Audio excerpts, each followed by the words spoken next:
friends. Hello, happy Wednesday. Hi, G. How's it going?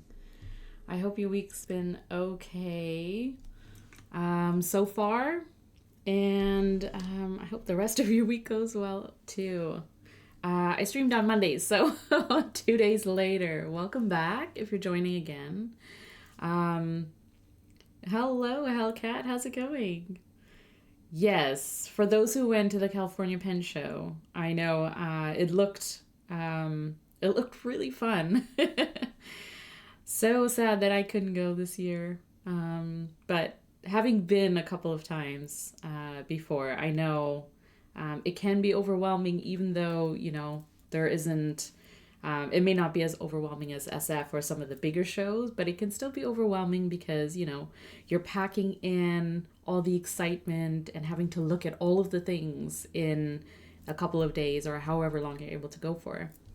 And it's, especially as introverts, it's a lot of having to sort of come down and re-energize yourself from having to be on and socializing and talking to people, which is super, super fun. But there's a recovery, I think, from that too.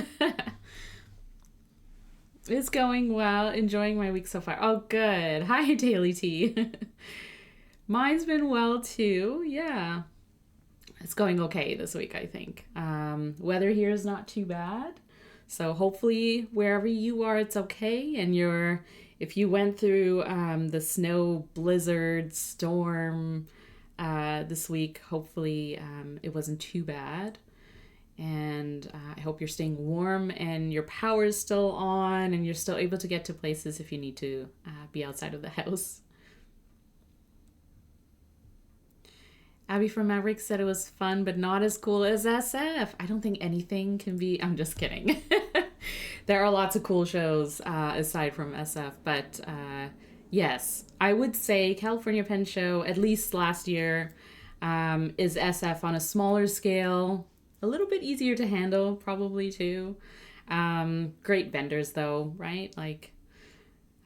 So still fun, still being able to see people that you know from online or, otherwise. It's really, really fun. So it was very overwhelming, Hellcat. Yeah, I can imagine. I hope you're recovering okay, though.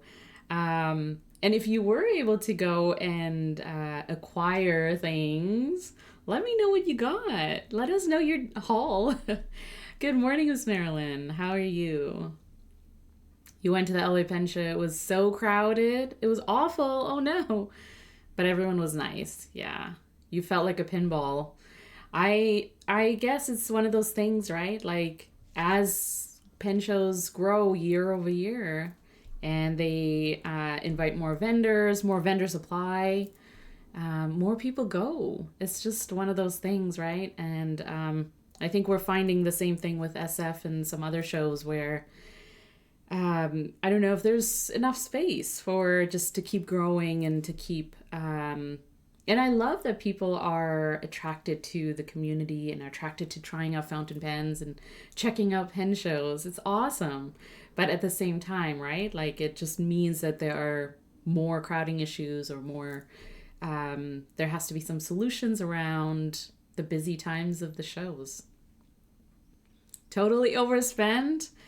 And miss some of the makers like I wanted. Yeah, it's one of those things about the pen shows is that even if you plan and pre-plan and know, where you're going to go and who you want to meet, it's still, in the moment, it's really tough to sometimes meet the people that you want to meet. Sometimes you forget, sometimes they're busy, whatever, things kind of get in the way.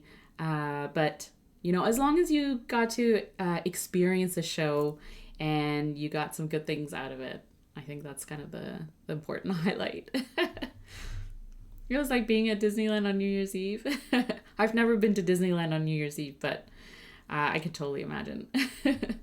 I think the CA Pen shows need to realize they have met the Comic-Con stage. Yeah, they probably need to go for much larger spaces. I know. It's, I think one of the challenges too is trying to find the space, I guess, for these types of shows and gatherings and events. especially if you outgrow the space, right? Like you kind of have to consider, is there a bigger space? How can you sort of balance out having enough, tables and space available for your vendors and people to walk around comfortably, and also allow for growth. So yeah, I don't miss, or I wouldn't want to be in the overcrowded situations. I also wouldn't want to be on the planning team because it's a lot of work to put on these types of shows. I get that, so not gonna disparage anyone for trying to make these things work. And yeah, you missed Bart. How? Was Bart hiding in a corner? Also, Bart's table is always busy from what I've seen at pen shows. So, you just kind of have to call out for Bart and Bart just appears. It's one of those, you got to talk about him and then he's there. I've only been into the pen world for about 2 years now and I can even see how much it's grown. Yeah, for sure. You're like a veteran now. Like you're, an OG. Compared to some of the newer people who are coming in the last couple of years, for sure. Yeah. Oh, you forgot, Hellcat. You forgot. Yeah. I got a Shown Spiral Ultim and a Carolina pen and a Uniball Zento signature.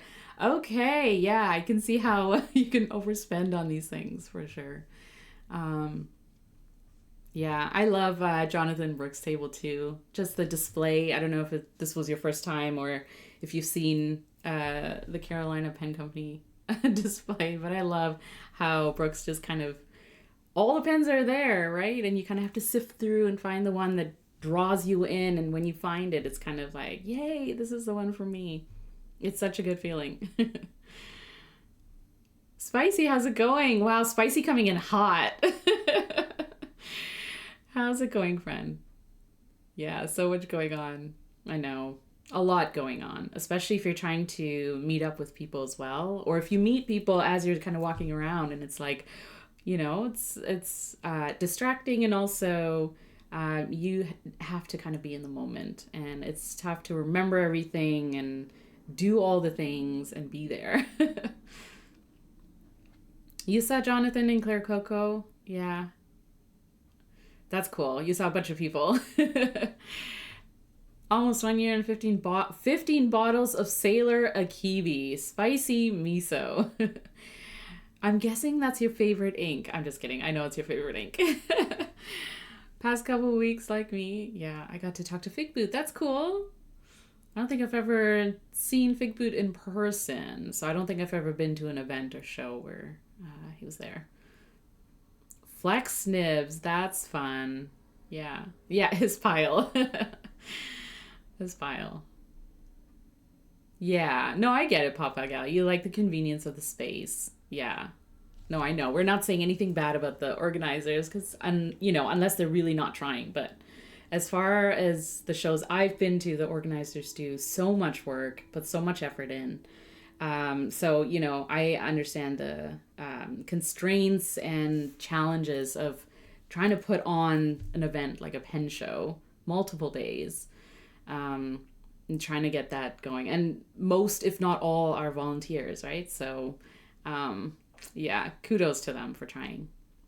But it's also good to get feedback and, try and improve or try and work on the things that really need to be addressed, right? Like if there are legit sort of constraints and things that challenge, like, people aren't able to make their way around the space comfortably and things like that. Those are some of the things that, we do need to kind of take into account. So it's always good to give feedback and your take on things, right? As a person who's there and experiences it, what are some things you take away?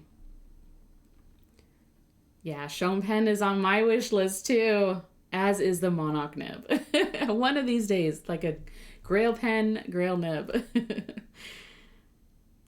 Did you try anything? Anyone who went, did you try anything or test like a pen or ink or something like that that is now on your wish list, even if you weren't able to grab it at the show. I always find that, like, when I'm at a pen show, I have my list of things that I want to look for, so things that I want to try and acquire. And then walking around the pen show, I just start adding to my wish list for next time or for, the future, my future wish list, because you can't, budget wise and just space wise trying to get back home and things. Sometimes you can't buy all the things, you can't get all the things to take back with you. And I usually start my wish list at the show or wherever I'm at. It's like, for next time. I tried this nib, I tried this pen. I have to think about it, but I probably will, so. You found a new ink that you like from Dromgoole, Switchman Pen Co. Oh, never heard of them. You heard the singer from My Chemical Romance was there. Yeah, I'm calling you an OG. Welcome to the club. You're pretty experienced now. You have custom nibs. Custom ground nibs is like, you're in. Yeah, hey mom, I made it. That's so cool. So there were celebrities there? Oh man. Magna Carta with the new steel flex nibs and a Leonardo with a number 8 nib. Oh, so good. Magna Carta, always. I always like to try these, or like, trying tester pens at the pilot table or other tables where you're like, yeah, some of these pens are on my list. Yeah, maybe a Leonardo with a flex nib that I want to try. Magna Cartas are fun. I have tried them. They are very fun.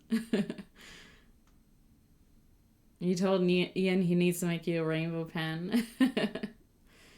Oh, you went around and told the vendors what they need to bring next time to add to their wish list. I get it. You got a crisp italic ground by Matthew Chen. Awesome. Crisp italic, yeah. That does sound nice and really, really fun. There's something fun about like a calligraphy style kind of nib for sure. Well, keep it coming. Let me know if you didn't go to the California Pen Show, what you were up to, what you have been up to, new acquisitions. Always happy to hear about it. New pens, inks, anything like that. In the meantime, I will be setting up my inks. I'm going to do some fountain pen ink painting. I like doing that on Wednesdays. It's kind of midweek, so it's kind of a nice time to sort of dig out supplies and pens and inks and stuff like that and play with them. So today I'm going to paint with some inks, some new samples I got over the weekend from a Pen Friends meetup, and a new ink bottle that I was gifted as well, very kindly. So I'm going to test out some of these inks and just kind of play around and paint with them. So if you are, if you want to dig out your supplies and paint along or, play along with your new stuff, feel free to do that. If you're lurking because you're at work or wherever else, feel free to lurk, have me on in the background. I'll just be doing things and chatting, and hopefully we'll kind of have just a relaxing sort of gentle stream today. Nothing too intense, but usually what I do with my inks, especially when I have new inks that I want to sort of play around with and test their properties and see, what they have to offer, usually I paint with them. That's my way of kind of enjoying them outside of inking up my fountain pens. And so that's what I'm going to do. And the two notebooks that I use, this one is actually from Galen Leather. It's the Everyday Book with Tomoe River Paper. The paper is blank, so that's why I like using it as a sketchbook. And I also use watercolor paper because watercolor paper handles inks really well as it does paints. And you can also add water to it, right? So you can sort of dilute and play with saturation and things like that. So those are the two notebooks I'm using. Now let you know also what inks I'm using as I add them to my palette. One of the things I'm thinking about next year is a music nib. Awesome. I have to tell you, I had a Sailor Pro Gear with a music nib that I got at a pen show. I think it was actually at the California Pen Show last year, so a year ago. And I got it because they had a discount at their table. You know, obviously, loved the pen, but all they had was, I think it was a music nib and something else. And I was like, you know what, I'll go with the music nib, even though I've never tried it before.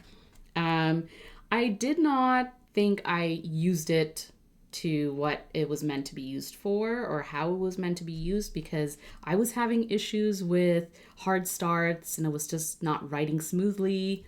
Not that the nib was at fault, but I just don't think I had the right grip or use case for it. And so I ended up getting a custom ground by Gina into a cursive italic, but with that sort of broad, you know, that sort of the way the nib was meant to be written, I guess, the line width.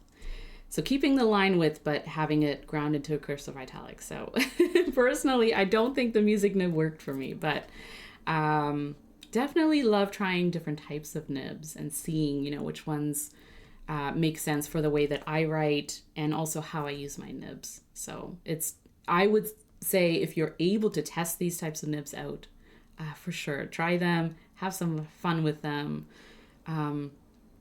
But yeah, could be one of those things that you've already thought about and tried out or looked into. But it's just kind of funny how like certain nibs work really, really well for certain people and for how they use their pens.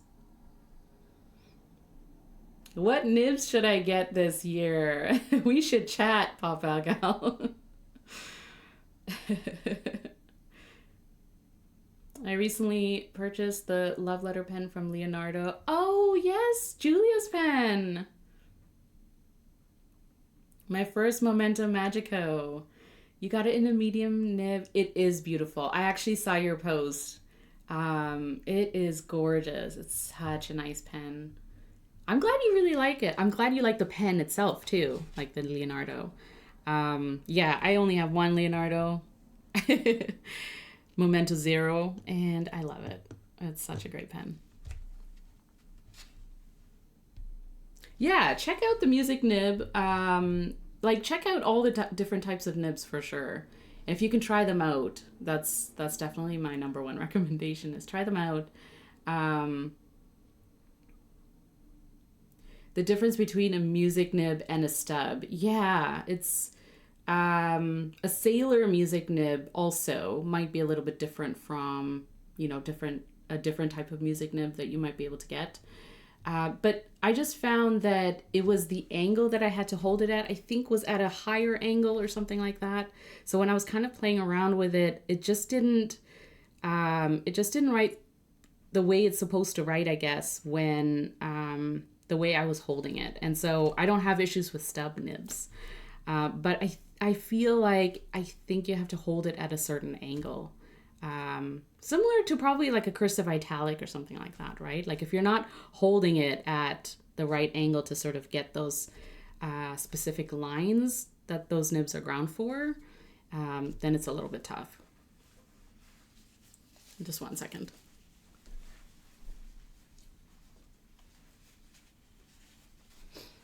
My allergies are back because it's going to be spring. So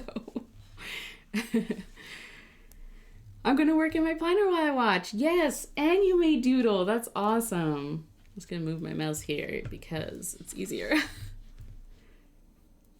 Yes, we do need to chat. We will chat. I have some ideas. I think music nibs are wetter than stub nibs. Yeah, could be. You write at weird angles when at home at work. Ooh, okay. That might actually work. So that might be for you, for sure. I do know when I was chatting with Gina at the Portland Pen Show, P&W Pen Show in Portland, and I kind of mentioned my experience with it, and I was like, I don't know if I'm using it correctly. And Gina mentioned that the music nib specifically is one of those nibs that Like you either like or you don't like. It either works for you or it doesn't. And, you know, for some people, it totally makes sense. So I kind of felt a little bit better because I was just like, I don't know what I'm doing wrong. I don't get it. Because I've used different types of nibs and, you know, they're still enjoyable. Or, you know, I at least know how to hold them if I'm going to use it. Whether I'm going to print with them or handwrite in cursive or use it sort of like a calligraphy style. The music nib was just one of those that I just couldn't grasp. It just didn't want to work. So you're not getting along with a stub nib, and figured a music nib would be similar. It's similar but different. So if you don't like a stub nib, a music nib might be up your alley. Though I'm not a nib specialist, so it might actually be one of those things you talk to with, you know, Kirk or Gina or Matthew or whoever, and see if like that makes more sense for your type of writing, especially if you don't like the, you know, a stub variation or something like that. Then, you know, you might be the person. You might be the person for that nib. The pen itself is stunning. The meaning behind it is just too beautiful. Yeah. Plus, I love supporting my friends. Aw, you're the best, G. You do. I know that about you. Yes, the story behind the love letter pen is so beautiful. And I definitely encourage, if you don't know anything about the recent, I guess it's sold out by now, right? Because there were only a few, like a certain number made.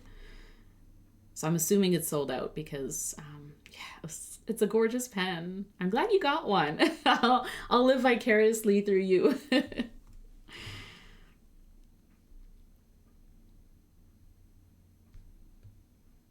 Gotta be able to do my couch size scribbling. Yep. Different nibs for different pens for different uses, right? Yeah. Yeah, writing music, you know, music nib. But that doesn't mean you can't use it for regular writing or drawing or something like that. It is really much just about how you're going to grip the pen, and how you angle it so that you get the most out of the nib. So whatever you sort of, you know, if it's drawing with it, maybe sketching, it's just figuring out whether or not it's something you would use naturally, I guess. When it's on a music stand, because a standard nib doesn't like that angle as much. Yeah, that would make sense. Appreciate you. It sold out the same day. Oh, yeah. I mean, I'm not surprised, right? Like, oh, the Pilot Kakuno Panda. You got one. Did you get one? Spicy? That's awesome. I know. Please, let's not go into the Kakuno Panda pen, okay? A lot of us are feeling a little... No, I probably still would not get one because I don't need it. But man, that panda pen was tempting, for sure. Yeah, I know. Did you get one? That's a panda on a kakuno.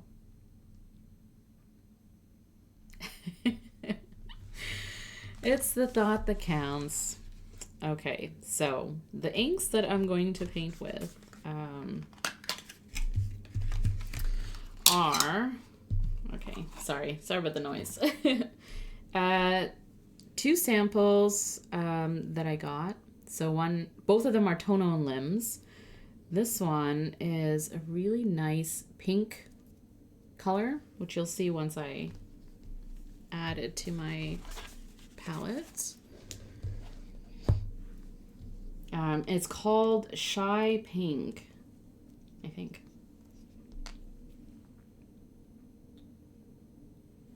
They're not labeled, and I wrote them down, but I may have also misheard. So we're just gonna go with it. And then eggplant something. but it's like this really nice eggplanty color, purplish. And then this really nice lime green. Sailor Manyo, I think it's called Waka Lemon. And essentially it's like a young lemon color, so more like a lime. It's very nice bright green. And then I have another sample that I wanted to pull out because it kind of goes along with this palette, but it's Tono and Limbs and Cafe Cali collab ink. It's called Summer Night.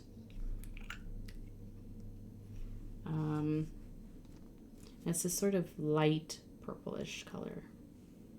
So I'm going to add that in as well because we're kind of on a Tono and Limbs theme here.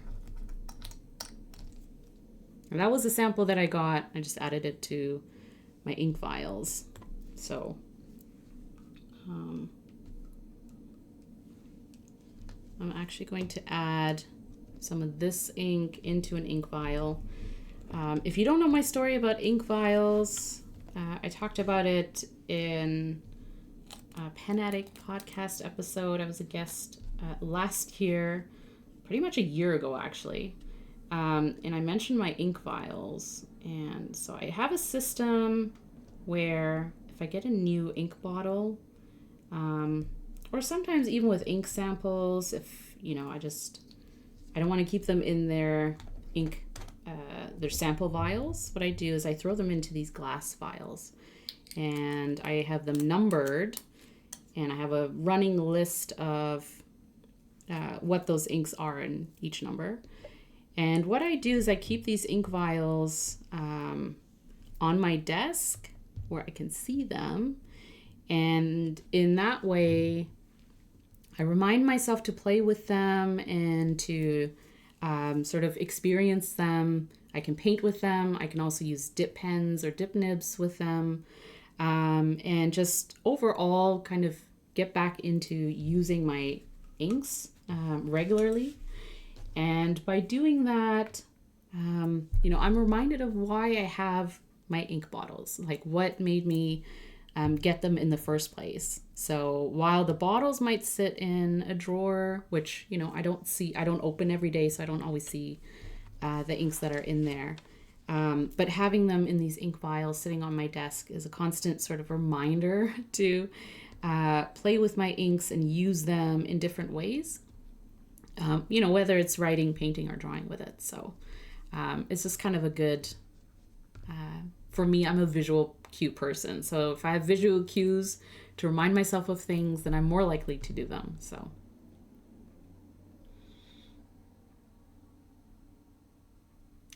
Oh, you happen to stumble upon one, Spicy. That is lucky. That is very lucky. Yeah, if you're willing to deal with the shipping costs and things like that, but check it out. Your Kakuno is inked with a kiwi. If I had to guess, I would have guessed that. Why am I not surprised, right? What's your second favorite ink, Spicy Miso? I'm just curious. Or do you have a second sort of second favorite, or is everything else it's a kiwi and then everything else? Tsukio, yeah, okay. That makes sense. I like it. I like it. So I use mostly round paintbrushes for painting. I also like to experiment with flat brushes a little bit because I like to sort of play around with the different edge I can get, or, you know, the different shapes that those brushes make. And the whole point of painting with fountain pen inks is just to have fun, just to experience the ink, and also just sort of practice abstract art. So if you're, if you're looking for ways to just have fun with inks, to paint with them, you can of course use them to color in things.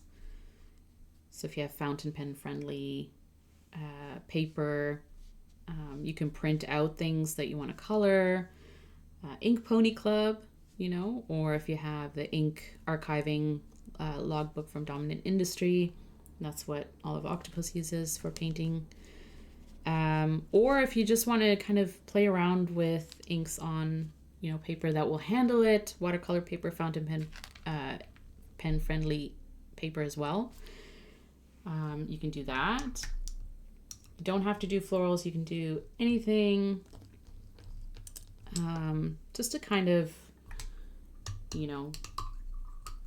play around with them a little bit.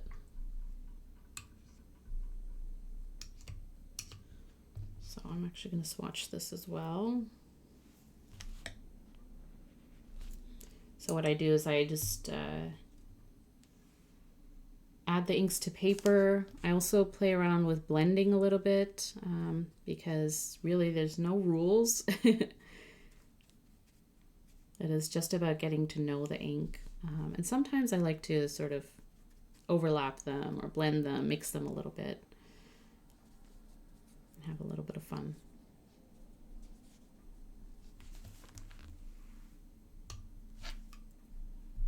But also you can see when you're painting with inks, you can see a lot more about the different properties that the ink might have. So, even if it's subtle shading or something like that. Obviously shimmer inks are really, really fun to paint with. Love them. Sheening inks too. Like if you don't tend to, like I don't really like to ink up my pens with high sheening inks. Just takes forever to dry, and not a huge fan of what they look like once they are dry, but they're really fun and great to paint with. And same goes with shimmer inks. Sometimes, with shimmer inks, you have to be a little bit aware of what pen you're putting it into. Make sure you're using it often so that the shimmer particles don't dry up or get stuck in the feed. But with painting, you don't have to worry so much. Just make sure you clean your brush properly because otherwise that shimmer will it'll transfer to everything. It'll stick around. It'll be there forever as shimmer does. So these two actually, I think are pretty similar now that I'm painting with it. I thought it was lighter, but it's actually not. It's kind of eggplanty too. So that's interesting. But it's okay. We'll just add it in here too.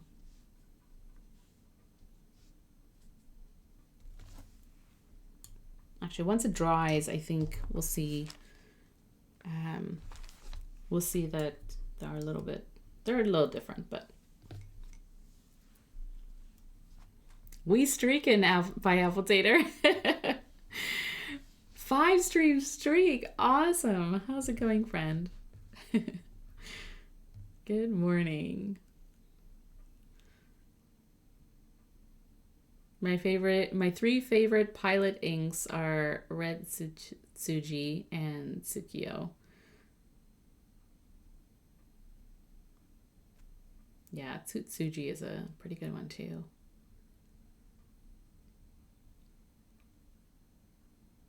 To me, Tsukio holds special meaning as well. It means moonlight. From Soft Games had a weapon called Moonlight. Yeah, in some form. That's awesome. That's a good tie-in. It's a connection to the rich lore of the world. That's awesome. I didn't know that. I like how you organize your inks. Yeah, I know the visual reminders. Part of me wishes I didn't need those visual cues to remember things, because it just means I have a lot of things on my desk. I wish, if I just put things into drawers, I would just naturally be drawn to opening the drawer and take out things, and I'm just not that person. So This is why I write things down. You know, it makes sense. This is why I have a lot of notebooks and planners and journals and stuff like that. So, because for me, a lot of it is with seeing it in front of me, either written down or in physical form. We love the colors I chose today. Yeah, I chose these inks because I got them over the weekend. But then I thought, well, let's add another ink to that, and I already had this one. These three are Tono limbs, but I thought, for some reason, I thought this was actually going to be a lighter ink, and I think it's turning out to be pretty similar. So we'll see. It's all okay. This is the fun part about exploring and painting with inks, is that, you know, it's kind of fun to be surprised and try different combinations, try different palettes, see how they work together. Now this ink is a real fun, bright ink. So I think this is going to shock our palette a little bit.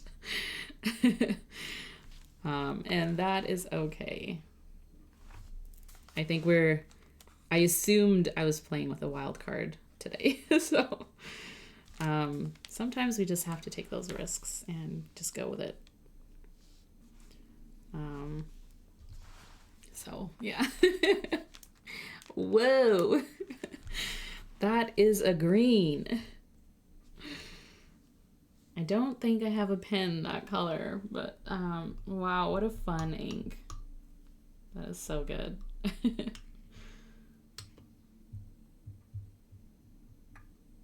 Now we can darken it up a little bit, but add a little bit more.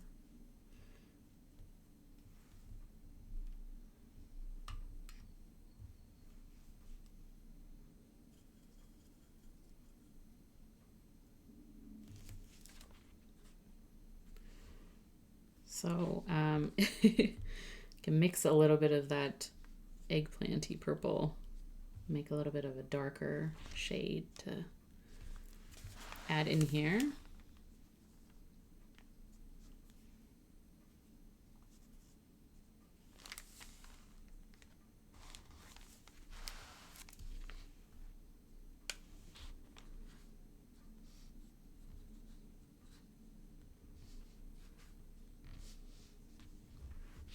And we're just gonna put this here because it's our custom mix. That's all good. So fun. I'm doing good. Maybe starting to blur the line between calm start to the day and avoiding chores. Yeah. I think we hear you by Apple Tater. Avoiding chores. That's why I'm streaming, because I avoid chores during this time. I'd rather be doing this. I'd rather be playing with my inks than doing anything else that I have to be doing. My to-do list is off to the side, just for now. Our warm weather is back, so these colors are definitely giving spring. Oh, I'm glad. Especially the purples and things. I tend to find like purples, pinks, reds great for transitioning to spring, I think. If you didn't say it, Tsukio. If Tsukio is not in your top 5 at least, Pilot or Shizuku inks, or even Pilot inks. Yeah. Did I entice you to get one? Did spicy miso enable pop out gal? Yeah, it is bright, isn't it? It's an outlier for sure.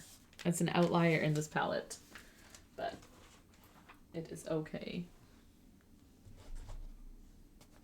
It's gonna look even brighter on watercolor paper, and I'm kind of excited. I'm kind of excited to see it.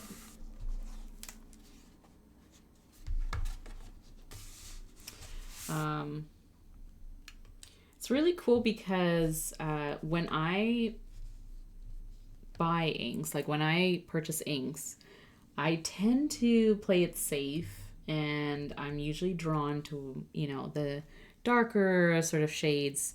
earthier things that are a little bit more neutral. And then once in a while, I'm like, oh, let's get like a cherry blossom color, or, you know, this really pretty pink color or whatever. Knowing that I probably will end up painting with it a lot more than I would ink up a pen. And that's okay. But it's just kind of fun, you know, trying out different inks that, like, I may personally have been like, oh, I don't know, I'm a little scared to get, you know, a whole bottle of it. But yeah, it's really fun to have in your collection inks and colors that push yourself a little bit, like push you in terms of what kind of palette you would normally use in your pens. But it is also kind of fun because, you know, once we get into spring and summer, I tend to lean towards brighter and fun and vibrant colors. Even though in the fall and winter, I usually go for like earthy, neutral colors, browns, things like that. But then once it gets sunnier out, I'm usually, you know, like I look for the colors, the fun ones. Just to, I guess, change it up a little bit from the past like 6 months of dreary, you know, dreary dark colors and seeing dark blues and black, brown, that kind of stuff. So it is kind of fun. It is kind of fun to try brighter tones and things like that. So.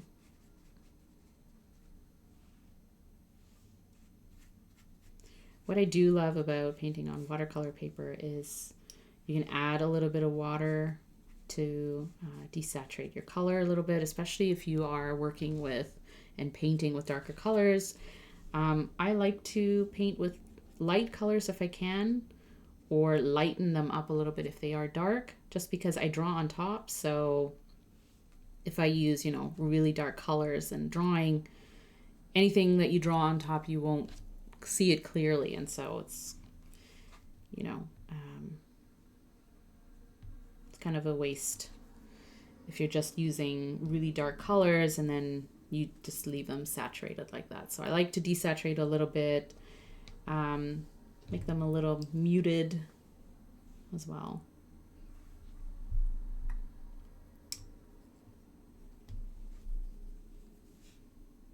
All right. Let's do a little bit of mixing here.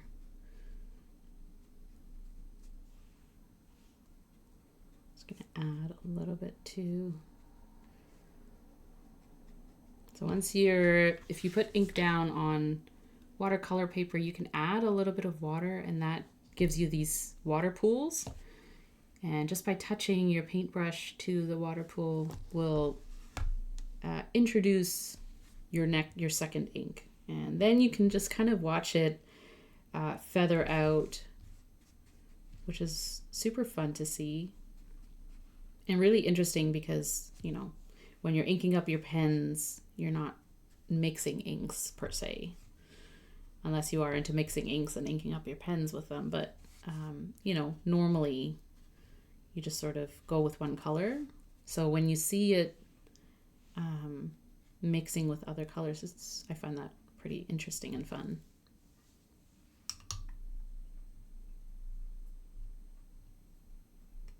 Have you seen that paper from Bunga Box called Bumpy Paper? I have not. Is that new from them? Did they introduce that at the California Pen Show? Because, yeah, I don't think I've heard about it. Is it textured, I assume? Because that would make sense, actually. Let's swatch this.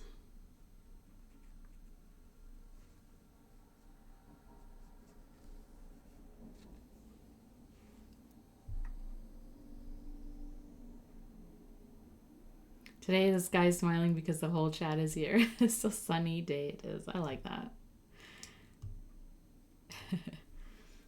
I like sunny days for sure. I made the mistake of looking at our future weather forecast. Oh no. Don't look at it. Don't look at it.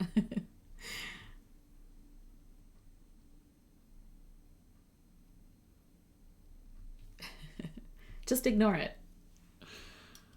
Hopefully it doesn't, hopefully it's not as bad as it's forecasted to be. Yeah, this one's darker than I remember it being. I think I mixed up the color I wanted to play with. That's totally okay.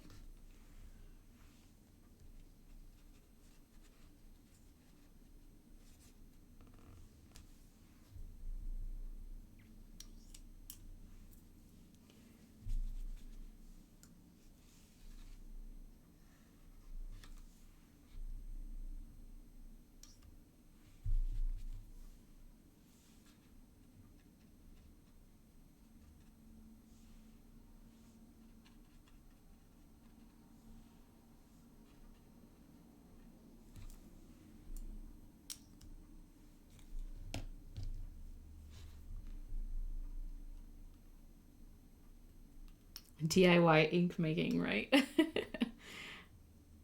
can't find the bumpy paper on their website. Yeah, I wonder if it's a new offering,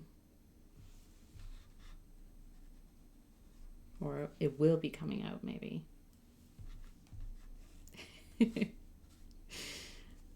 I love this ink. It's so fun and bright, and not at all what as well. I was expecting this. I knew it was going to be this bright because I have swatched it already, but it's just really fun. It's such a contrast from this palette.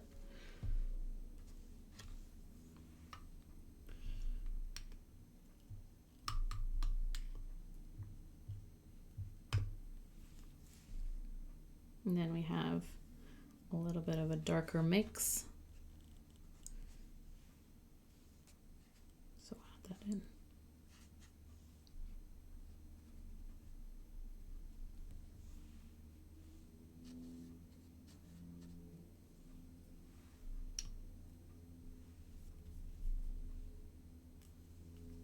Yeah, I haven't mixed inks to ink up my pens before. I know there are, I think Wearingeul is one of them where you can sort of mix inks that they provide.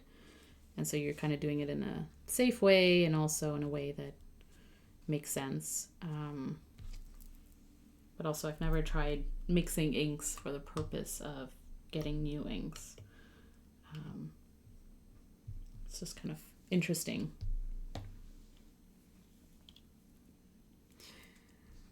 Oh, my diary has been about writing sad stuff nonstop. The books I've been reading have such sad stuff coming on. I'm sorry about that, Spicy. Sounds sad. Time to read something happier, maybe. Yeah. You know, balance it out. Go from the lows to the highs. The Akibi of literature. I love that segue. Brandon Sanderson novels. Yes, get lost in worlds. Though I think, Spicy, you have read Brandon Sanderson. Have you not? Maybe. Well, this is a little bit of a mishmash, but that's okay. We'll see what we can make out of it. That's always okay. Oh, this is mostly dry. Slightly damp still. But let's see. Not bad on there's no bleed through, so that's good. Not that it matters. That's why I only paint on one side of the page, because, you know, if I add a lot of ink and it bleeds through, it's not a big deal. It's just kind of interesting that some inks tend to bleed through way easier than others. And it doesn't have to be a dark ink. Even some light inks I've played around with, you know, they just kind of seep through the paper. But nonetheless, it's interesting.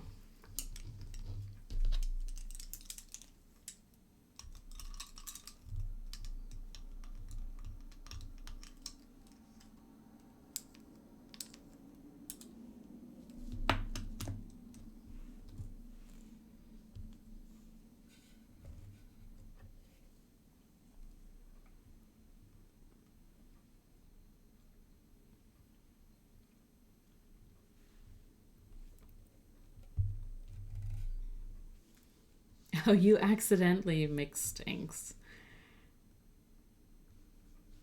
Yeah.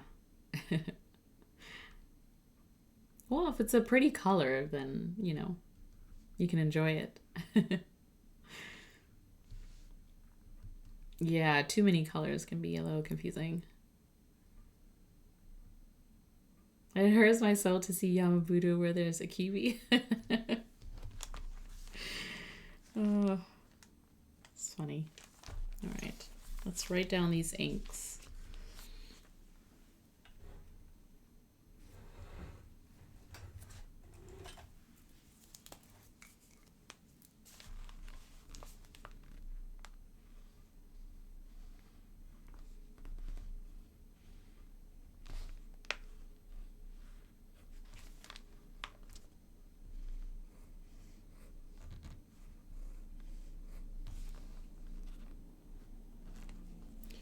So this is Tono and Limbs.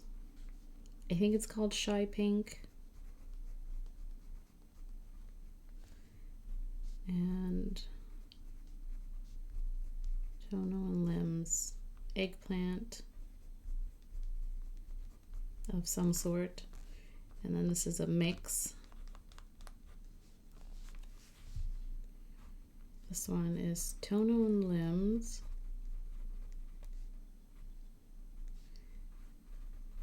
Cafe Cali called Summer Night.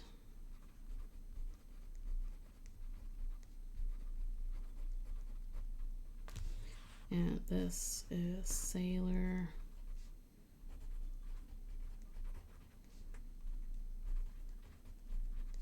Waka Lemon.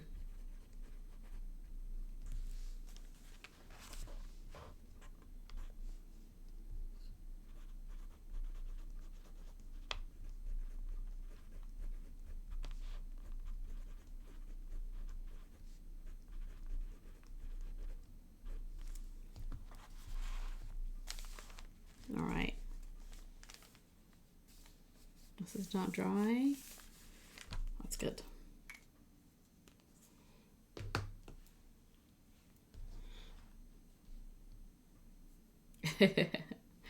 The different combinations of inks.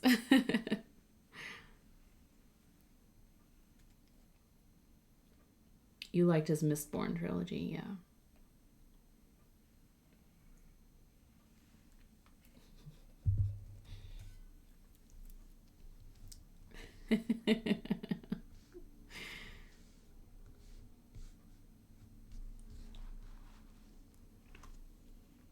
Okay, so to draw the details, or to draw on top of fountain pen ink paintings that I do, I use a Kakimori pigment black ink, because I like the way that this Kakimori pigment ink sits on top of other fountain pen inks, especially standard shimmer sheening inks. The pigment sits really nicely on top of it, so you can see it. It doesn't just kind of soak into it, which I don't want, because that would just create a mess. But I also don't really ink up my fountain pens with pigment inks too much. If I do, it's for a specific reason, and I'm very careful about it. But I do like drawing with it, and so using a dip pen or dip nib helps in that way, because then you can really clean out your dip pen afterwards. So this Kakimori stainless steel nib is kind of my go-to.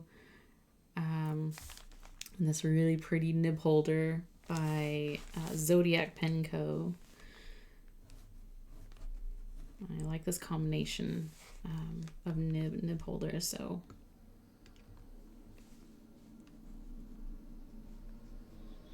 and basically what I do when I draw on top of these ink outlines that I created, I guess, or blobs you can call them too, is I just use them as an outline. I also use white space to go around and pretty much draw using, line art Really quick, going with the flow, not thinking too much about it. And that's what creates these floral bouquets or, you know, floral pieces. And it breaks up the blob of ink a little bit. So you don't have a bunch of ink just sitting there, which there's nothing wrong with that either. But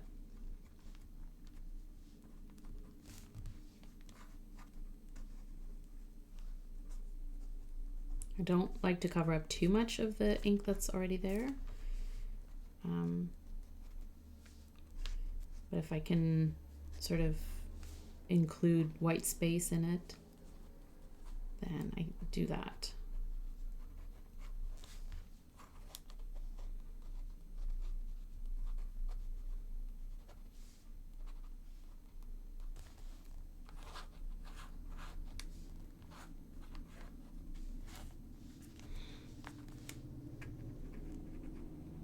And try not to smudge ink as well when I'm going over it, because pigment ink tends to take a little bit longer to dry, so keeping that in mind as well.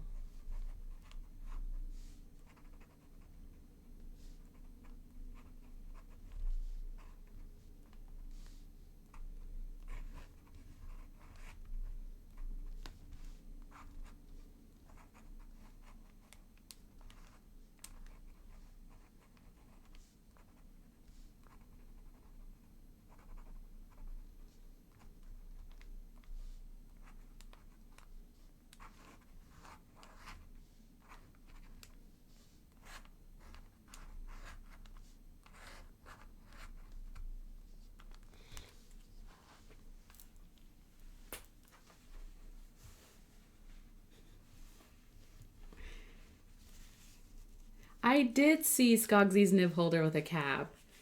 Yes. I forget now what he called it too, but yeah, I did see that he had some at the California Pen Show. I would love to try it out. Like I'm very curious about like it's obviously a great solution having a cap on, especially if you have a dip nib that, you know, is sharp or pointy, or, you know, you're putting it into a pouch or something like that. I love the idea of having a cap on it. And yeah, I wish I could see that in person, because it's yeah, it sounds really great. I didn't see anyone who got one share about it, so I am curious to see if anyone did grab it and, you know, how they sort of have fun with it.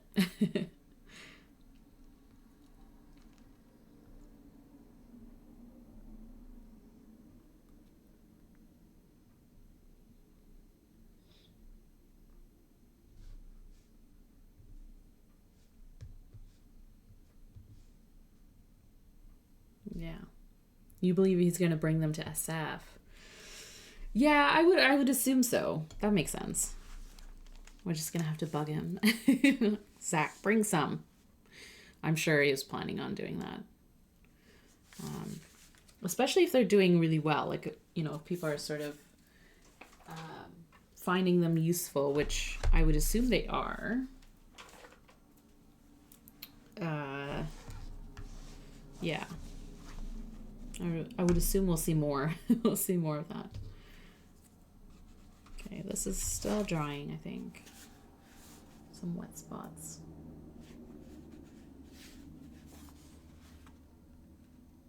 You can see where it's a little bit wet, but I do like how it's sort of drying and you can see the layers of inks as they were sort of mixing in. It's really fun.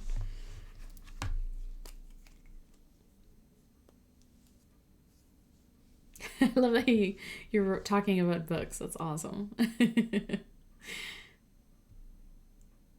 A silicone cap too. Yeah, that's awesome. Yeah, I usually put my, I keep my dip pens, or pens with the dip nibs in just like a koozie. pen koozie because the material is soft, but I always kind of hope that the material doesn't snag or, you know, pull out some of the fuzziness. So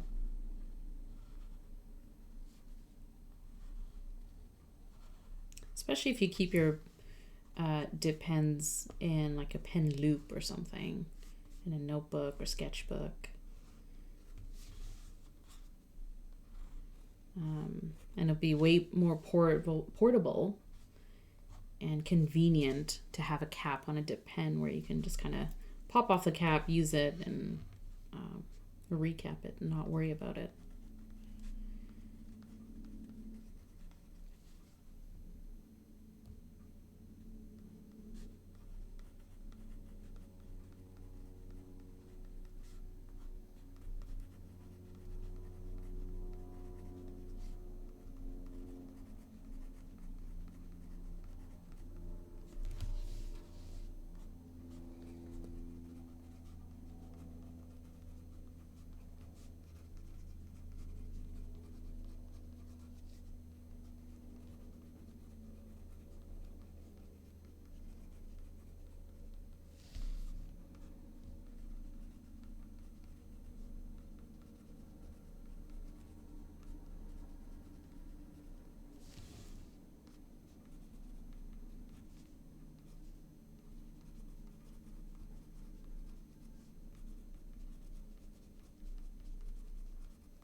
Okay, so these are the inks.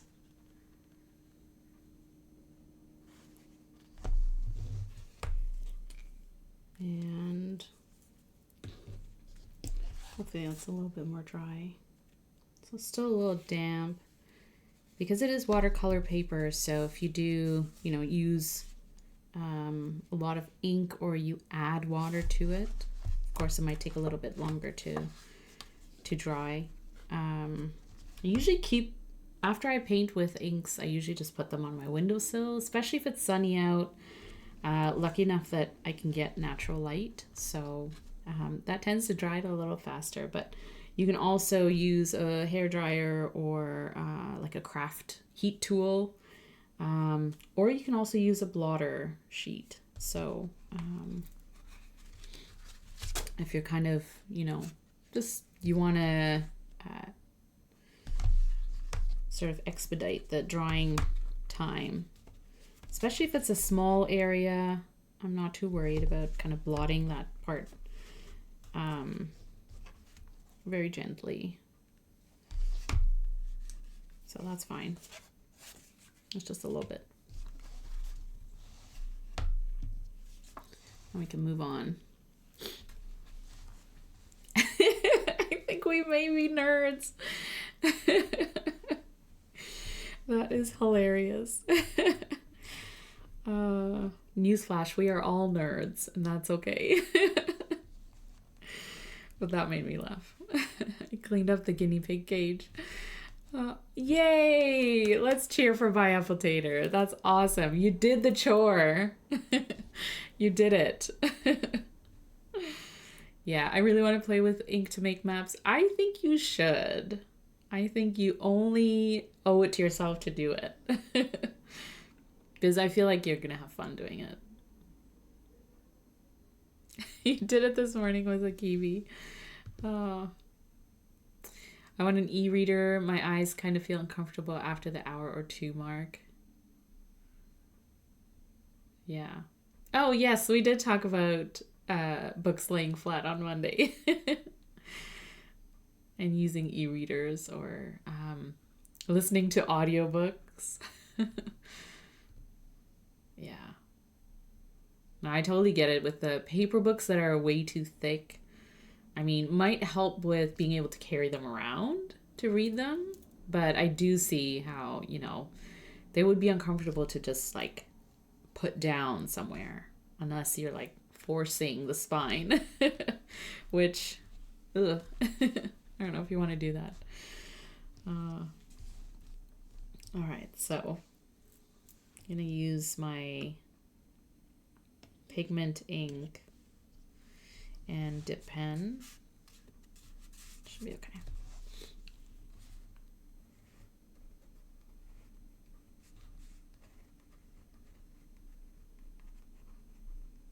Now I'm curious about, just thinking back about the Bunko Box bumpy paper. I wonder texture-wise if it's like watercolor paper or not watercolor paper, but like a textured fountain pen friendly paper. Or if it's thicker. That'd be interesting too. I feel like I have to look into this.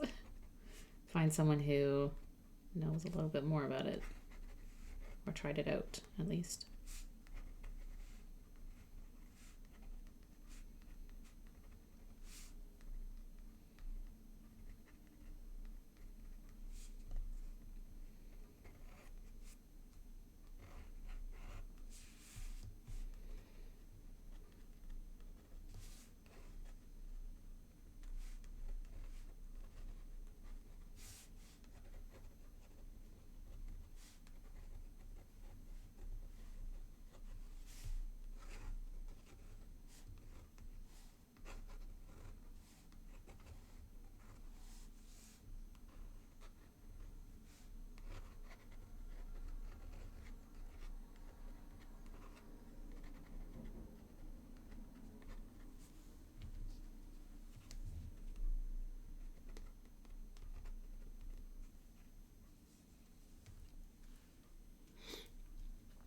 The bumpy paper is odd. Yeah, I'm really intrigued.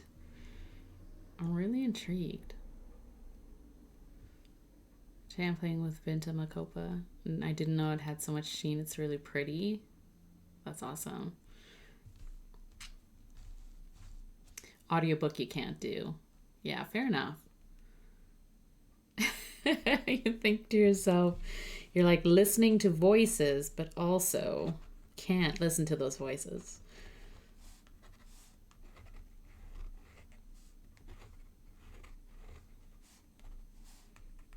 You know what I can't do is listen to a podcast or an audiobook on like really fast speed.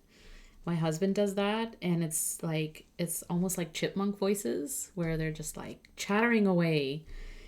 And I find that super distracting because I didn't realize that like listening to something at a slower or like normal speed or a little bit faster, you still have to, like, I still have to comprehend what they're saying. And yet my husband does it at a very fast pace, I guess. Whereas for me, I'm just like, ooh, it's so distracting listening to something, talk really fast. I guess like my style of talking is a little slower maybe, so maybe that's why, but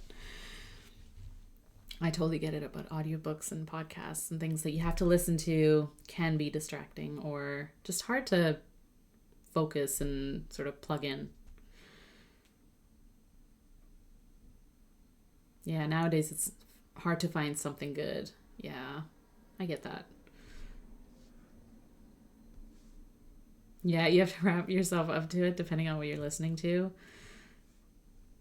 Yeah. You can't do two things at once, but you can do one thing really well. Yeah. Oh, wow. Yeah, you listen to things really fast. Yeah, I can't do that. I can do two or three things at the same time.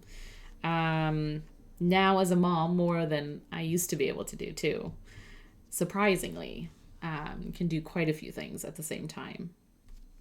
But at the same time, too, like if I really want to pay attention to something or I want to, enjoy something, I tend to have to plug into, certain things. So can't have everything going at once for sure.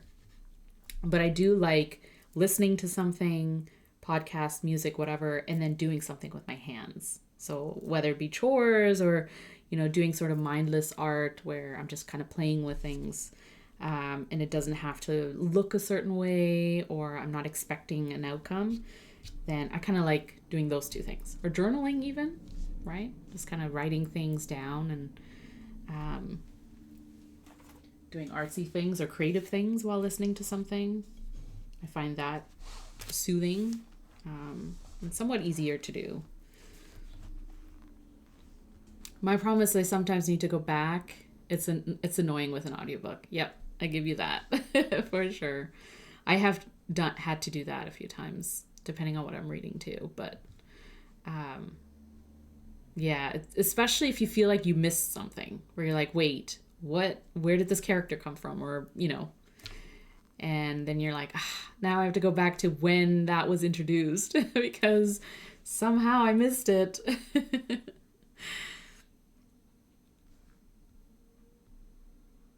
Oh, awesome recos.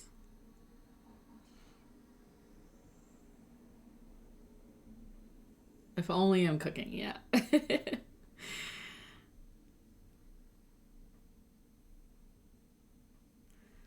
A good Olive Octopus would be a good guest for. Well, there's your problem if there was an ink-related disaster.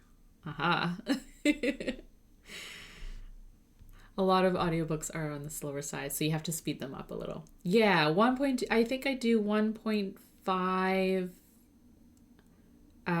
If it's something that's a little bit, it depends on the narrator too, right? Like some narrators I find really easy to listen to and to comprehend, to process what they're saying. Others I kind of have to spend a little bit more time. And so yeah, that's definitely a good sort of, sometimes 2 times, if 2x if you're in a hurry. Yeah. Or I can't focus. Yeah. Well, have a good day, Miss Marilyn. Also, not all narrators are good.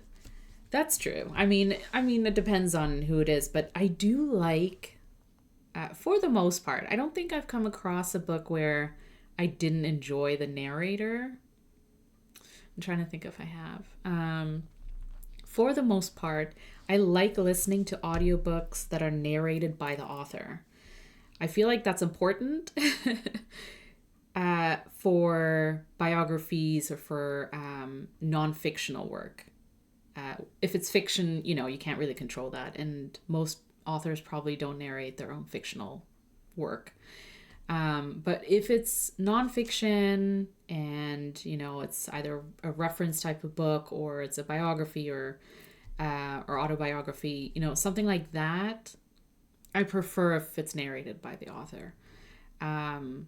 Especially if they're easy to listen to, like Matthew McConaughey. Certain authors, just like, yeah, they're easy to listen to. It's kind of like they're having a conversation with you. And I think for them, it's a little bit, because they wrote those words. So I guess they're kind of narrating it in a way that they're telling the story. And I like listening to it that way. And usually I don't speed it up too much because then I'm missing like their natural tone of voice. But I speed it up a little bit if it's kind of like they're talking slow or they're trying to enunciate things, right? So it's okay if you kind of do it at a faster pace. If I wrote a book, I wouldn't want to be the narrator. Interesting. Really? I would want to narrate my own book. Yeah, that's an interesting take. Out of curiosity, you don't play much. I don't play much games because I've been very addicted to it. So instead of doing this, I would probably just be playing the games. So I have to, if I get into a game or if I get into something, that can be time consuming, then I have to give myself like a certain time when I do that, or a certain period, like a few days or a month or whatever, to get through it. And then I have to take a break because otherwise I hyperfixate on things like that. What if you're the ink disaster? That's hilarious. One of your fingernails are blue. Oh no. That is so funny. If they bring Olive Octopus on because they're like, this is a guest who has issues with ink. What's happening? Why do you have ink disasters constantly? I don't know. I can't, like, yesterday, I think, I just got ink off my hands. Because, naturally, it just appears. You don't even have to touch ink. Although surprisingly, probably when I paint with ink, I get the least bit on my hands or on my fingers. It's when I'm inking up pens or yeah, it's mostly when I'm inking up pens. Maybe if I use a dip nib, like swatching, because then, you dip your dip pen and then it tends to just go everywhere. But surprisingly, when I paint, it's like the least amount of mess. Maybe because I'm like very focused on keeping it less messy. I don't know. Yeah, you'll have to check it out. You agree? You don't think you would narrate your own book? That's interesting. Yeah, I would also be an ink disaster for sure. I don't think I can tell people how to get rid of ink disasters. That's doesn't sound like us. I think we tend to lean into those ink disasters. Just accept them, just accept them. They're part of our lives now. For Baldur Gate 3, the narrator. Interesting. Oh, it's about engineering disasters with slides, I think. How much they enjoy collecting. Oh, interesting. Okay. Will work primarily in STEM. That's cool. That's very interesting. Oh, you don't like your voice all that much, really? Although, I get that. I get that. I don't know if I like listening back to things or rewatching my videos and stuff like that, just because I think our voice tends to sound different than what we hear in our own head. So I've had to get used to that a little bit, where I have to obviously edit videos and re-listen to things that I film or footage that I have, and I've gotten used to it a little bit. Where I'm like, you know what? It's not that bad. It's not that bad. I think it's the disconnect between what we hear and what we think our voice sounds like and what it actually sounds like. It sounds normal to other people, but to us, right? Like we kind of expect it to sound something, and we're like, why does it sound like this? Why do I sound like, why is my voice so deep or so high or whatever? It's weird. It's a weird disconnect. At least I found that for me when I first rewatched like footage or but now I'm kind of like I know what I sound like, and I'm okay with it. I just think with narrating your own book, I feel like it would come across the way that I wrote it if I narrated it. If someone else narrated it, they might enunciate it or like put emphasis on different parts of the sentence maybe, or different, like it may not convey the importance of certain sentences over others. And I think I'm overthinking this for sure, probably, but I think that's why I would narrate my own book. Not necessarily that I think my voice is better than anyone else's for my book. It's just that I feel like I would get the point across a lot easier. It's like, listen to my book.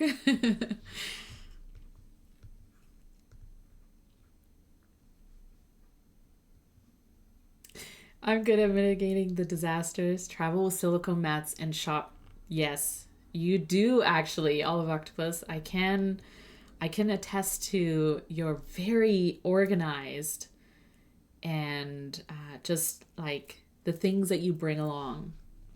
I was actually very surprised at the California Pen Show when you rolled out the mat and towels and things like that. I was like, where did those come from?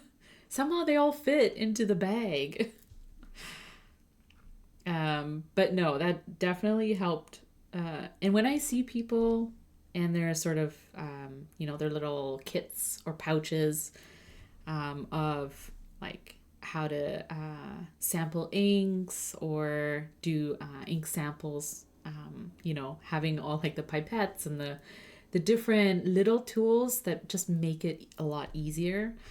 I'm like, you know what? I need to add that to my kit. So now when I go to meetups, I have like a little pouch where I have like, you know, the pipettes and the nib wipes and shop towels. And what I do need is like a mat that I can roll out, especially if we're like painting or playing with inks, right? I need a bigger pouch, probably. You should read the book's 3 body problems. I've heard of that, I think. Or maybe you mentioned it before, Spicy. I had to get used to my voice back when I was podcasting. Yeah, that will do it, right? Like, that helped me tolerate streaming. Yes, I agree. I've also, because English is my second language, I've had to learn to enunciate. Just, you know, trying to learn a language is hard. And I learned English when I was a kid, in grade 3, I think it was. So I naturally learned enunciating and pronouncing things clearly because other people wouldn't know what I was saying, right? So I think really focusing on that kind of helped, and it just becomes like a natural habit that later I'm just like, if I'm a podcast guest, or if I'm streaming, or if I'm, you know, I'm trying to create a YouTube video or something like that, I know I can hear the things I'm saying, especially if I'm using the same kind of like ahs, same kind of words, fillers. I definitely pick up on that really quickly. And then also if I feel like I'm mumbling through things, then I have to kind of remind myself to take a deep breath and slow down. And yeah, I think it's just one of those things. When you learn it at some point, it's like a habit you can't shake. And then all of a sudden you're like, yeah, I'm talking really slow because I really want to enunciate.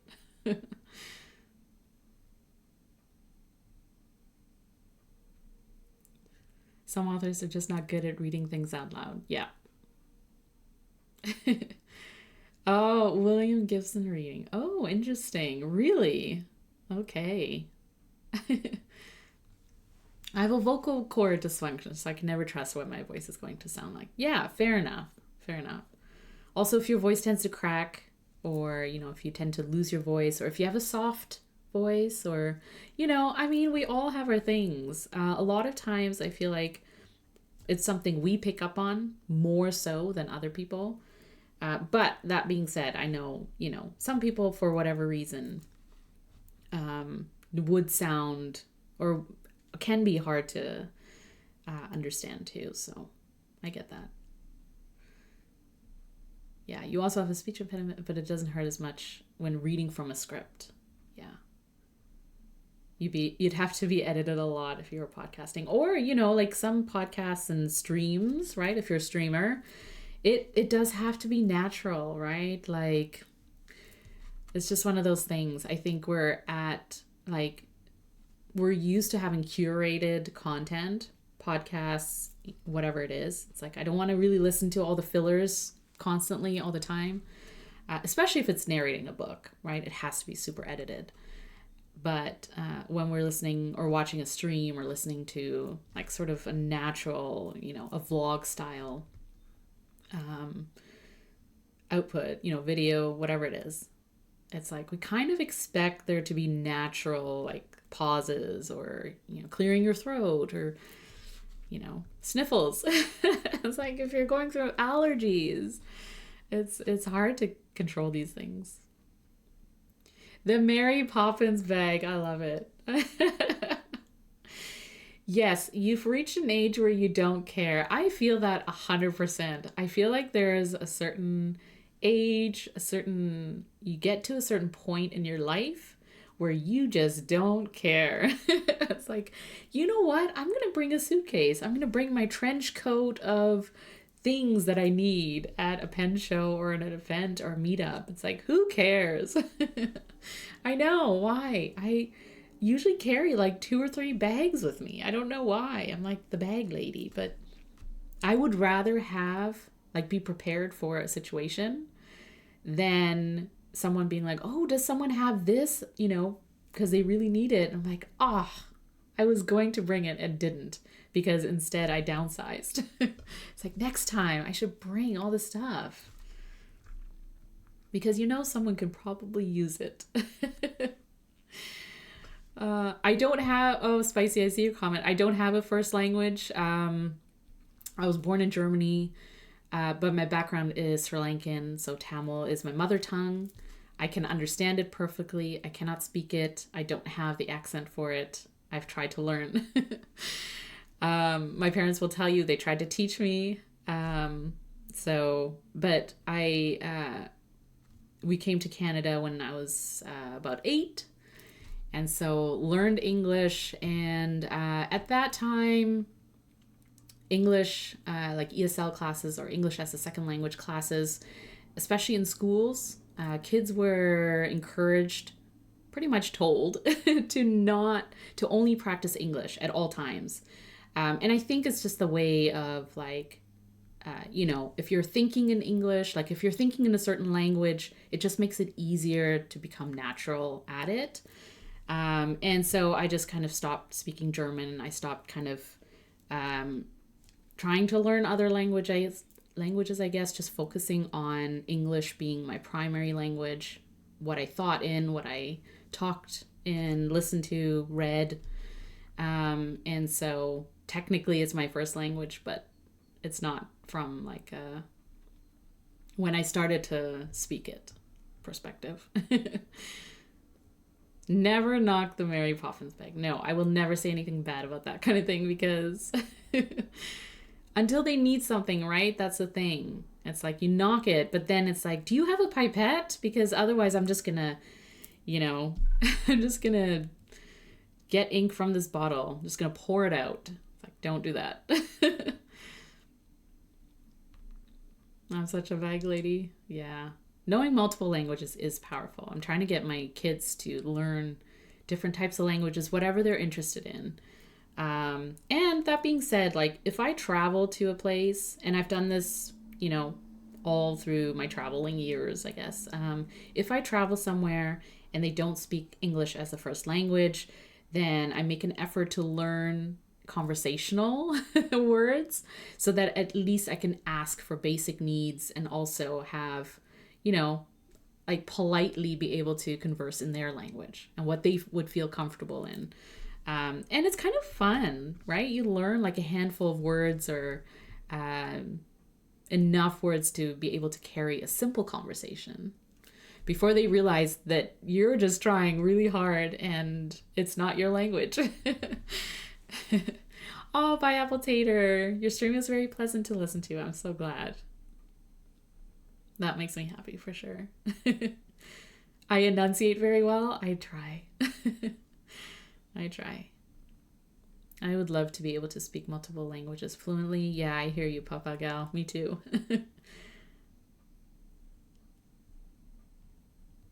Oh, I do think Curl is the best sounding streamer. Oh, that's so awesome. Thank you. Yeah, I can read things. I can do I can narrate a book. If anyone is interested, let me know if you wrote a book. I'm either pockets only or well-stocked bag. Nothing in between. Yeah. I do love good bags, and I also love bags that have pockets within them, and like they have sections that you can use to organize your stuff. Like there's nothing worse than carrying around a tote bag full of stuff and just not being able to find the one thing you're looking for. It's the worst. It's like you have to like upend everything, or you're taking things out one at a time. It's like trying to find this one little thing. So I appreciate when there are pouches and bags made with little pockets and little sections. I know it's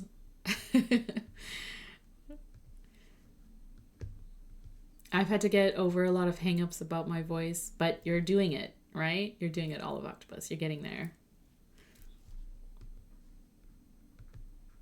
Yeah, the gold standard in any language education tends to be immersion. Yeah. I can understand some German. Granted, I moved when I was 8, so any German I've I took German classes actually in Canada for a few years because my parents wanted us to keep that up.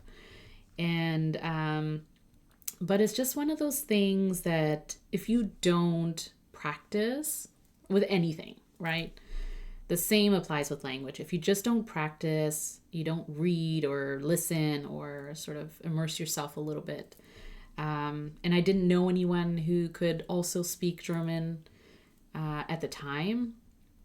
But I did keep reading things, and I feel like that probably helped to sort of make it a little bit more permanent, because now I can read, I can read German to an extent and still kind of be able to comprehend what I'm reading. So trying to keep that up. Again, time, to dedicate to these things is sometimes tough, but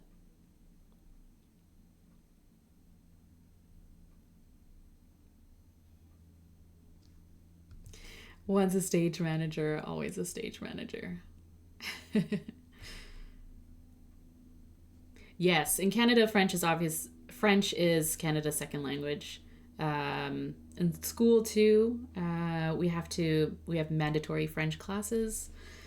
And then I think it's at a certain level, I want to say grade 6 or grade 9, something like that. You get to choose. So they're not mandatory, but you can take elective French classes or Spanish.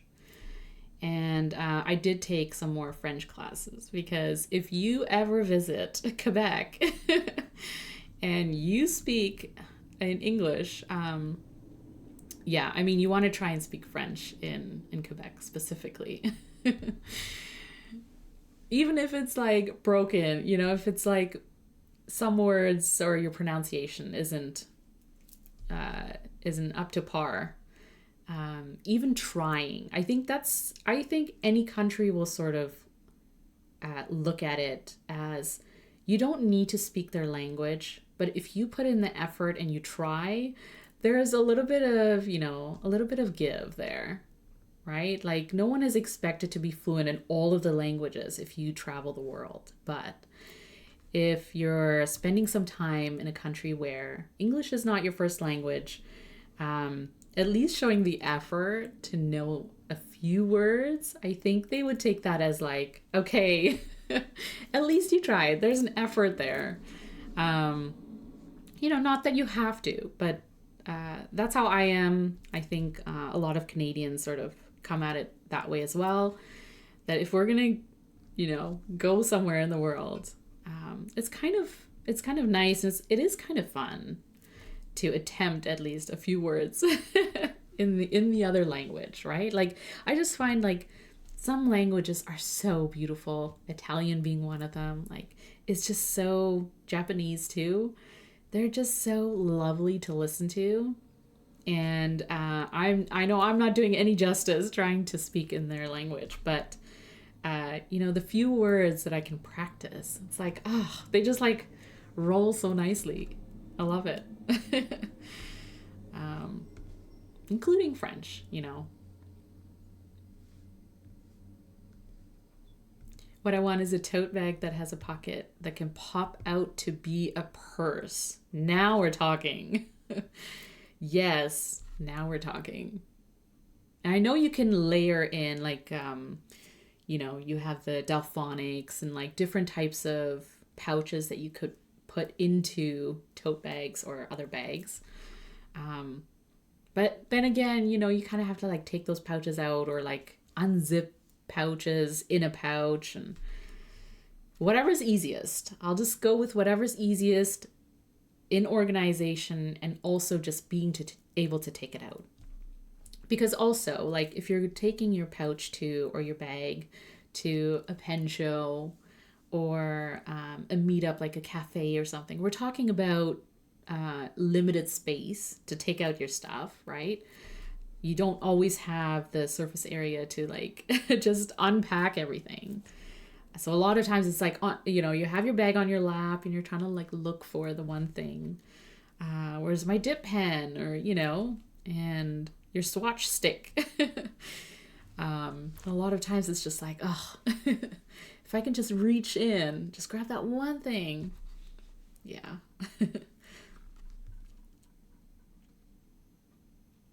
Oh no, I went to the US Capitol one time and they pulled everything out of my bag. But you had everything organized. There you go. Yeah, or if you're going through customs or something, if you're traveling and they're kind of like, "Oh, do you have scissors in here or something?" Right? And then they have to like take everything out. Um, if it's organized, it's very helpful. You would be amazed at how many pouches I have in my backpack purse. I love that.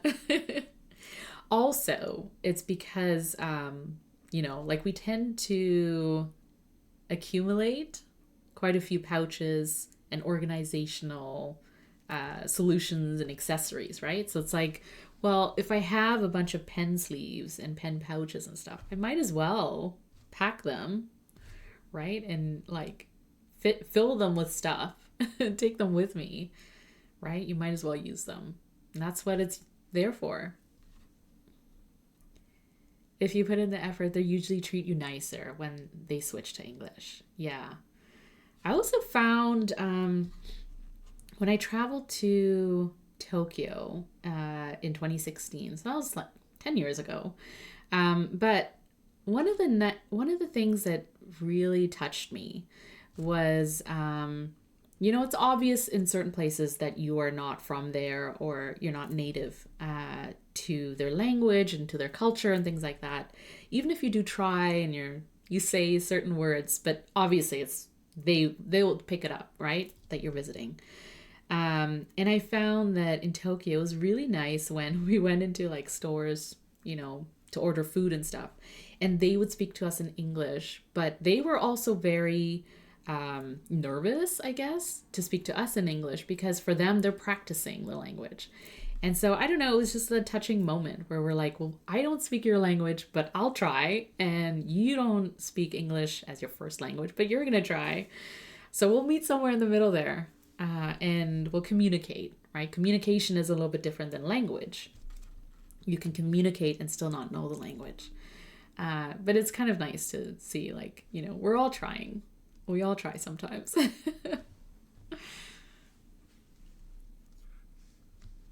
My secret DC hack is that as long as you're willing to go through security, you can always pop into a government building to use a really nice bathroom. Yeah, that's a good hack.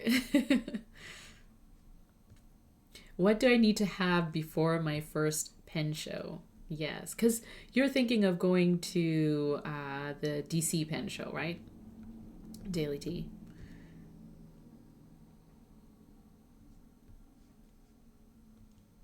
That's a good question. Space in your bag and cash. Yeah, a budget. A way to pay. Definitely space in your bag. A portable bag if possible.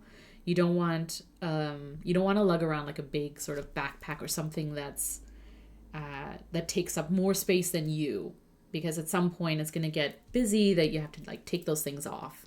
And where are you going to put them? So a bag that's accessible, right?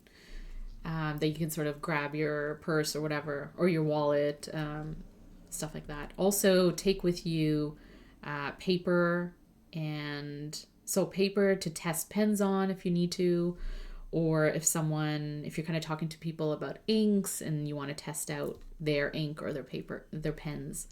It's good to have paper on hand. What else?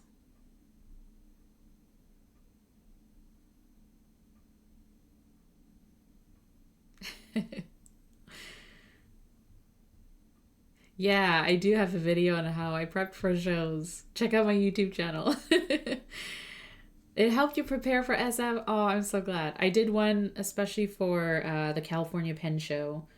I think there's an SF one from 2 years ago, probably too. But yeah, it's a lot to sort of pre-plan. And like, we've sort of talked about when you're at the show, a lot of things change. And you're kind of going off of like, if it is crowded, or if certain vendors that you want to check out are super busy and constantly have people around their table? How do you kind of get through that? So a lot of it is kind of in the moment, but in terms of prep, definitely make sure, you have a way to pay for things. Some vendors will take cash.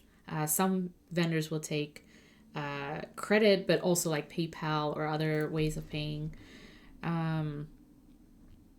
But, you don't have to take a lot, I don't think, especially if it's your first time. You kind of tend to, feel it out. One thing I would say also is just bake in some time to take a break. Get away from the show floor, grab a coffee or a drink, have water with you if you can. I don't know about DC, but usually if it's in a big venue, then they'll have places where you can get water. So if you have a water bottle with you, you can fill it up. You can also, grab coffee or something to sort of give yourself a break. Have food, have a snack with you. That's usually helpful because a lot of times you're either dehydrated or you're hungry. Especially if you're spending hours, right, walking around, you kind of tend to forget that you need sustenance to keep going. Walking will definitely tire you out easily. So being able to step away, get some fresh air, grab a bite to eat is important. But yeah, aside from that, have a bag, have something to put purchases in, right? If you're buying things, have a bag that you can zip closed or keep secure on you. I have a TN insert dedicated to pen events. Yes, helps me to quickly find things. Yeah, for sure. I have this is my plotter square that I got at the California Pen Show last year. And this is my dedicated, like, hobbies related space. And so this I took with me to pen shows last year. And it's great because it's portable. So anything like a notebook or, papers that you can keep on you that you can kind of throw into your bag, but also whip it out for like trying out pens. If you want to try out different types of nibs, right? You can do that. Sometimes you can do it on paper, like vendors will have tester paper there. So you can also do that. But I like to have my own sort of paper because this is the type of paper that I would use like on a daily basis. Or, at least I know how those inks and pens would react on this kind of paper. So definitely have that. That's useful. So I like the TN insert too because that's a good idea to, like, it's portable, but also you can put it into your system of journaling or something, right?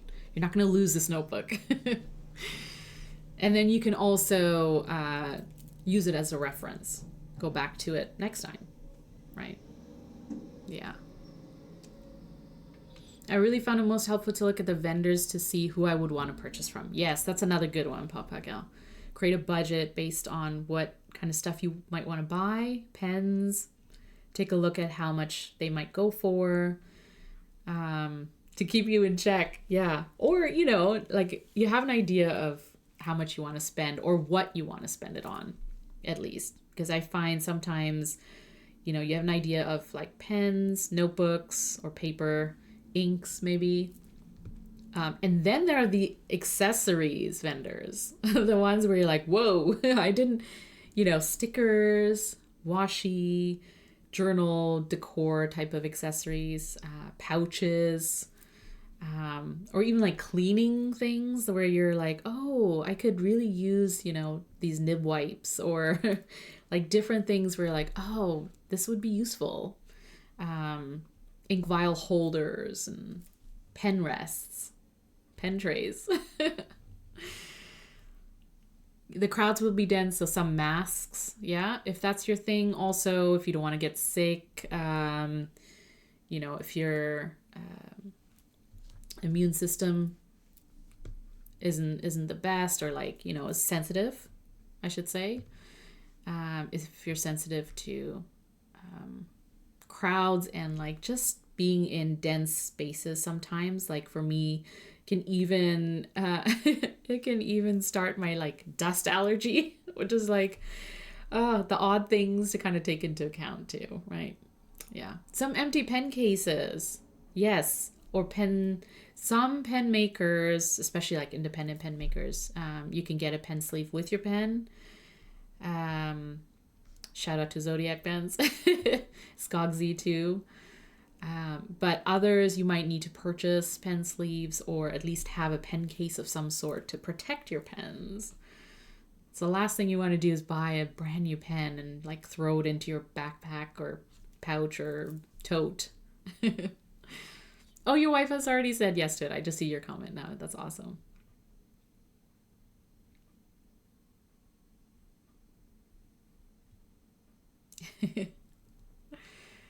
Your own notebook with paper you like for testing things. Yeah. A ring binder of sorts, or make your own little insert. If you use different types of paper in your journals or your planner or whatever sort of system you have, it's helpful to have those papers on hand, because sometimes the tester papers, if you're going to like get it at the if you're going to try it out at the show, or if you're going to purchase notebooks at the show, sometimes it's helpful to have also with you like papers from your actual notebooks and journals that you're going to use, because you know, obviously pens and inks can look different on different types of paper. It might feel different too. I'll definitely be getting a new notebook before then. Yeah. An A6, so it will be smaller, more portable. Yeah. Especially when it gets overwhelming with a crowd. Yeah. Print the map. I do that too. Highlight where you want to go on the map. Especially if there's, like DC, for example, will have different rooms and different areas you can go to. So having an idea of where, like what the layout is like, might make it a little bit easier too. And then also people like Inkdependence Mike, other people will stream or share, you know, where vendors are. And if you're there, you might be able to catch it in person. That could also be a thing. Or if you recognize someone who's there, you can also go up to them, and if you're looking for a specific type of vendor or you're looking for a type of product, they might be able to help out. You know, a few of us have been to multiple shows, and depending on the show, and are always happy to share and help out other people. So I mainly buy used pens at shows, Inky. Yeah. They usually don't come with boxes. Yeah, that's a good point, Inky. It's like vintage pens too. Yeah, used pens, or if you, right, like if you're buying from a friend or someone who's there with like, you know, pens that they want to get rid of, give a new home. I need a new pen case. My main one is already almost full. It's a good problem to have, but for sure. Yeah. Plus printing the schedule will be helpful for the seminar. Yeah. And if you do sign up for classes or workshops or seminars, set an alarm. Because, you know, sometimes you get caught up in like just doing the things that time will like not mean anything while you're there.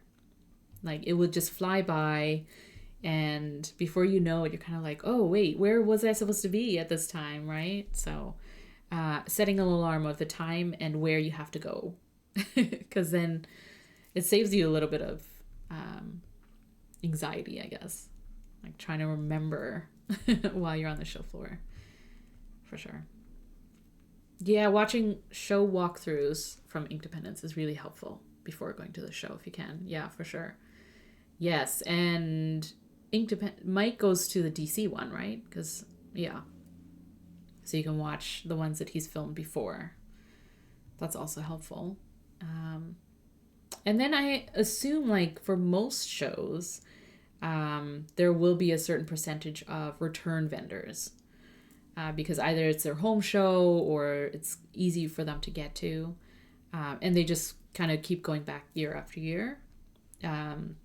Of course, new vendors will also join and be at the show. But for the most part, I find like you can kind of expect to see certain people, certain vendors, certain makers, and sort of pre-plan your list that way as well too. But if it's your first time, then you're kind of experiencing everything at once, which is fun, but also can be overwhelming. So definitely schedule, map, budget, and if you can see a walkthrough or check out videos where it's like, this is what to expect, then having your own paper, maybe a pen, right? Just to write things down, take notes, especially if you are going to workshops and seminars.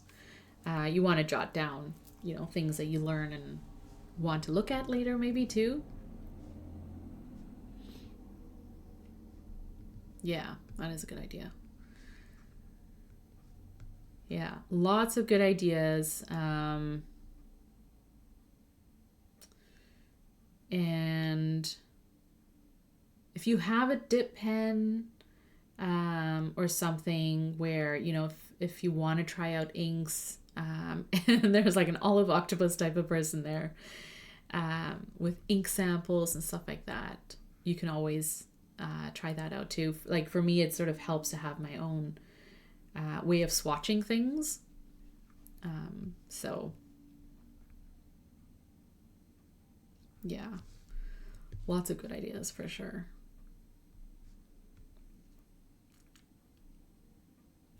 Oh, and at DC, I should be in the Van Ness Pen Lounge most of the time to talk to people, answer questions, in addition to the seminars, and just being a place to take a break. Yeah, find Olive Octopus.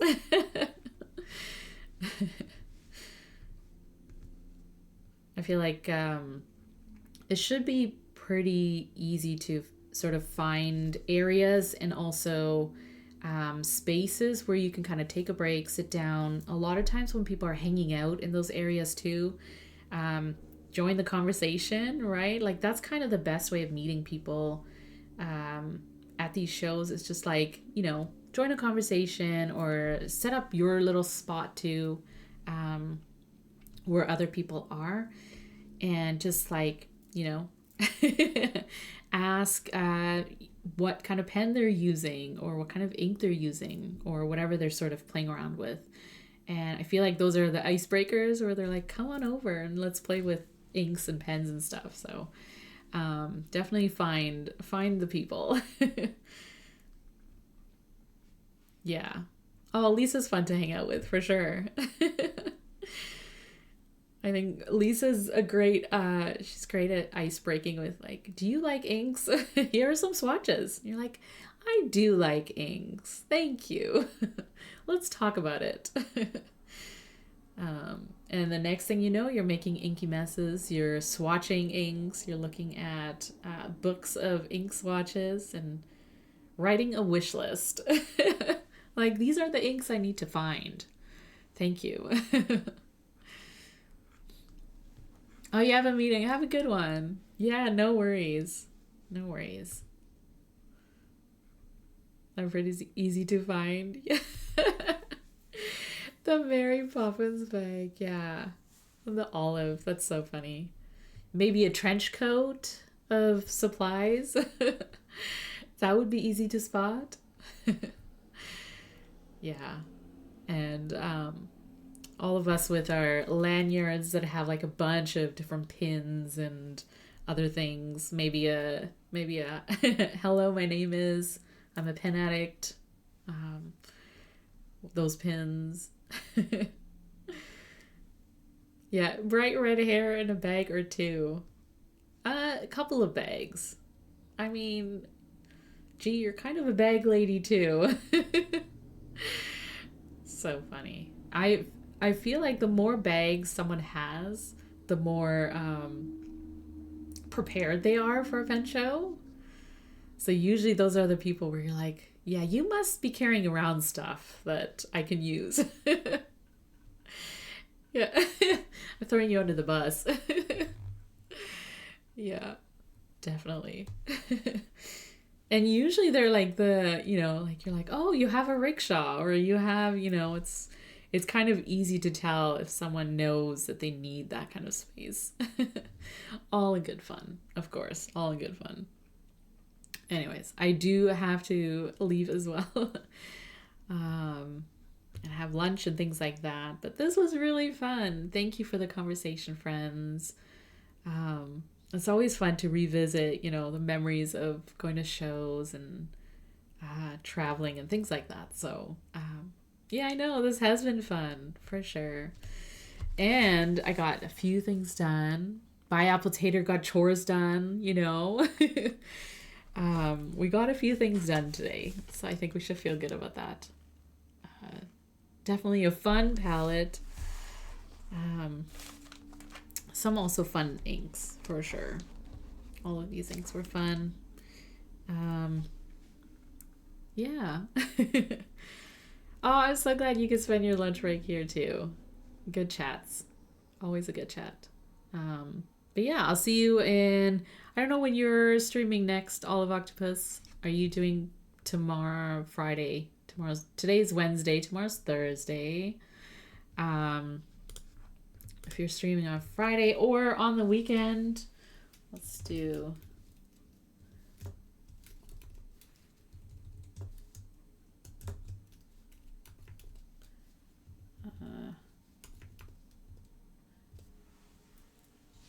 follow Olive Octopus. That's always a good stream. Super relaxing. Just a great vibe overall. Also, the Pen Addict. I think Brad will be on maybe today, actually, later for shipping. I don't know. But let's see. Is he on now? Maybe. I don't know. He's showing up in my... I think he's doing a shipping stream, but... Friday morning, I should take my car in early tomorrow. Yeah. Well, we'll see you in your stream. I'll be back on Monday. So on Monday, I will be doing I'll be doing drawing. So, yeah. So join me on Monday, same time, same place. We'll do some journaling. We'll do some drawing flowers from reference. So it won't look like this, but it'll be a little bit more of a different practice for us. But should be fun. I think next week is kind of my usual schedule. So Monday, Wednesday. Brad is streaming now. Okay, let's jump over there. Might as well, right? Okay, let's see. I'm gonna try and do this raid thing.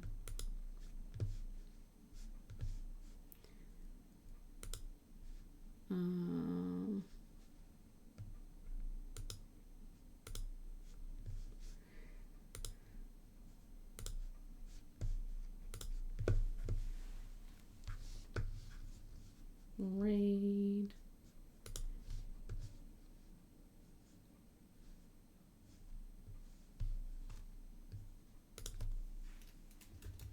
Pen Addict. Here we go.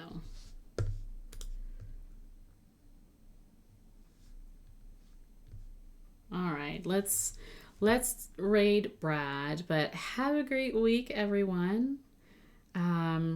Hopefully the weather's okay for you. Hopefully it doesn't get worse over the week. But yeah, have fun with stationery. Go play with your stationery. Have fun. And let's go say hi to Brad.